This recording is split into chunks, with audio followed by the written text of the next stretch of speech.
부산진 믿음의 가족 여러분, 오늘도 주님과 함께 동행하는 복된 하루가 되시기를 바랍니다. 오늘 말씀은 시편 87편입니다. 그의 터전이 성산에 있으며 여호와께서 야곱의 모든 거처보다 시온의 문들을 사랑하시는도다. 하나님의 성이여 너를 가리켜 영광스럽다 말하는도다. 나는 라합과 바벨론이 나를 아는 자 중에 있다 말하리라.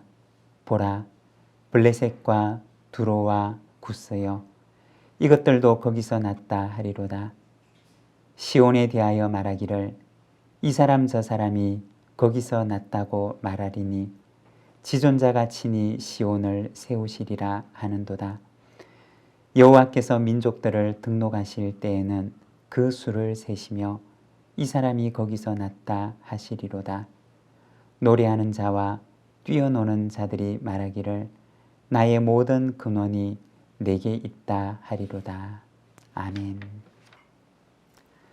오늘 우리가 읽은 이 본문의 말씀은 고라 자손의 시편으로 시온에 대해서 묵상을 하고 하나님을 찬송하는 시편입니다. 1절에서 3절입니다. 그의 터전이 성산에 있으며 여호와께서 야곱의 모든 거처보다 시온의 문들을 사랑하시는도다. 하나님의 성이여 너를 가리켜 영광스럽다 말하는도다. 셀라. 고라 자손은 성전에서 성전의 일들을 섬기며 찬송하는 직분을 맡은 사람들이었습니다. 여러분, 성경에 나오는 고라라고 하는 이름을 들어보신 적이 있으십니까? 민수기 16장에 보면 애굽에서 나온 이스라엘 백성들이 광야에서 가나안을 향해서 여정을 보내고 있었는데 그 여정 중에 모세와 아론의 리더십에 대해서 의문을 제기하고 그 리더십에 도전을 했던 이들이 있었습니다. 바로 고라와 다단과 아비람과 같은 사람들이었는데 결국 하나님께서 이 문제를 정리하시는데 땅이 입을 벌려서 고라와 다단과 아비람에 속한 사람들을 삼키게 됩니다. 오늘 우리가 본문에서 읽고 있는 이 시편 87편은 바로 그 고라 자손들의 시편입니다. 그들은 비록 아픈 과거를 가졌지만 그러나 그 자녀들은 아버지의 죄에 가담하지 않습니다. 오히려 훗날 그들은 성전에서 찬송을 하는 직분을 맡을 만큼 하나님 앞에 아름답고 충성된 헌신을 하는 사람들이 됩니다. 바로 그 고라 자손들의 시편 가운데 하나가 오늘 우리가 읽고 있는 시편 87편입니다.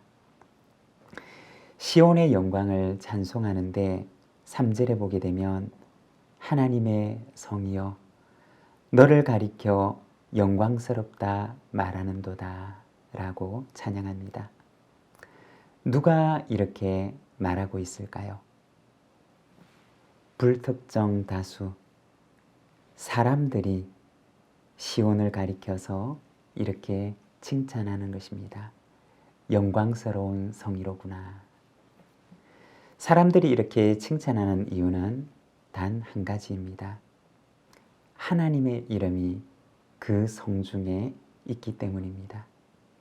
사랑하는 여러분, 하나님께서는 우리를 영광스럽게 하십니다. 그 이유는 하나님의 이름이 우리 안에 있기 때문입니다.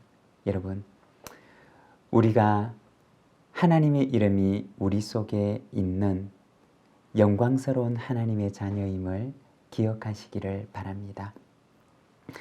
하나님의 영광의 자녀가 되어서 이 세상 가운데 하나님의 영광의 빛을 비추는 복의 근원으로 살아가시기를 바랍니다. 4절에서 6절까지 말씀입니다. 나는 라합과 바벨론이 나를 아는 자 중에 있다 말하리라.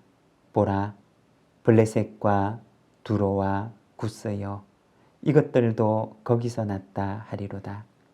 시온에 대하여 말하기를 이 사람 저 사람이 거기서 났다고 말하리니 지존자가 친히 시온을 세우시리라 하는도다. 여호와께서 민족들을 등록하실 때에는 그 수를 세시며 이 사람이 거기서 났다 하시리로다. 셀라. 여기에서 라합과 바벨론은 시온의 주변에 있는 강대국들을 가리키는 말입니다. 라합이라고 하는 이름은 당시 그 지역에서 신화적인 바다 짐승을 가리키는 말인데, 성경에서는 애굽을 비유적으로 표현할 때 바로 이 말을 사용하여 표현을 합니다. 그 당시 남쪽에는 애굽이 있었다면 북쪽에는 거대한 제국을 이루고 있는 바벨론이 있었습니다. 이들은 모두가 다 시온을 둘러싸고 있는 거대한 강대국들이었습니다. 뿐만 아니라 블레셋과 두로와 구스와 같은 주변의 크고 작은 민족들도 자신들 역시 시온에 속한 사람들이라고 말을 합니다.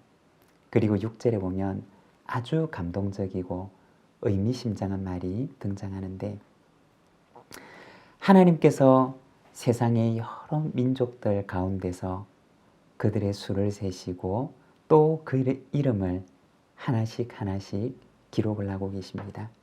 마치 하나님께서 그 거룩한 성의 서기관이 되시는 것처럼 그 사람들의 이름을 하나하나 기록하시면서 이 사람은 이 성에 속한 사람입니다 라고 하는 의미의 시민권을 발부해 주시는 것입니다.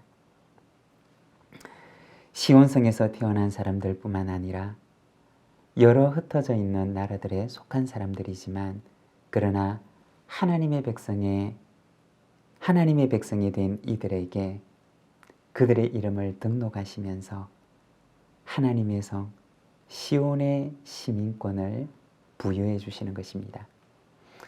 창세기 12장 3절에 보면 하나님께서 아브라함에게 말씀하십니다. 너를 축복하는 자에게는 내가 복을 내리고 너를 저주하는 자에게는 내가 저주하리니 땅의 모든 족속이 너로 말미암아 복을 얻을 것이라 하신지라. 땅의 모든 족속이 아브라함으로 말미암아 복을 얻을 것이라고 말씀하십니다. 아브라함처럼 하나님께 순종하는 이들에게 하나님의 성에 거주할 수 있는 하나님의 성에 시민권을 주시겠다는 말씀입니다. 사랑하는 여러분, 오늘도 그 시민권이 우리에게 있음을 믿습니다. 하나님께서 우리의 이름을 그 성중에 기록하시며 하나님께서 우리에게 하늘의 시민권을 허락해 주십니다. 하늘의 시민권을 가지고 하나님의 백성으로 하나님의 기쁨이 되는 삶을 살아가는 우리 모든 믿음의 가족들이 되시기를 바랍니다. 7절입니다. 노래하는 자와 뛰어노는 자들이 말하기를 나의 모든 근원이 내게 있다 하리로다. 시온의 시민권을 받은 이들이 기뻐하고 뛰어놀며 찬양합니다. 나는 시온에 속한 사람입니다. 나는 하나님의 성에 속한 사람입니다. 사랑하는 여러분, 이러한 기쁨이 오늘 우리에게도 있습니까? 오늘도 우리를 하나님의 백성으로 부르시며 거룩한 성의 시민으로 불러주신 하나님께 감사하고 찬양하는 복된 하루가 되시기를 바랍니다. 기도하겠습니다. 하나님 아버지 은혜를 감사합니다. 우리를 하나님의 백성이라 칭하시고 당신의 성에 속한 자라 말씀하시며 우리의 이름을 당신의 책에 기록하시고 우리에게 하늘의 시민권을 주시니 감사합니다. 오늘도 우리가 이 땅 가운데 살아가지만 하늘의 시민권을 가진 자로 하나님의 기쁨이 되는 삶을 살아가는 저희들의 삶이 되도록 인도하여 주옵소서. 이 하루를 주께 의탁합니다. 오늘도 하나님께서 허락하시는 하늘의 기쁨이 충만한 삶을 살아가게 하옵소서. 예수님의 이름으로 기도드립니다. 아멘.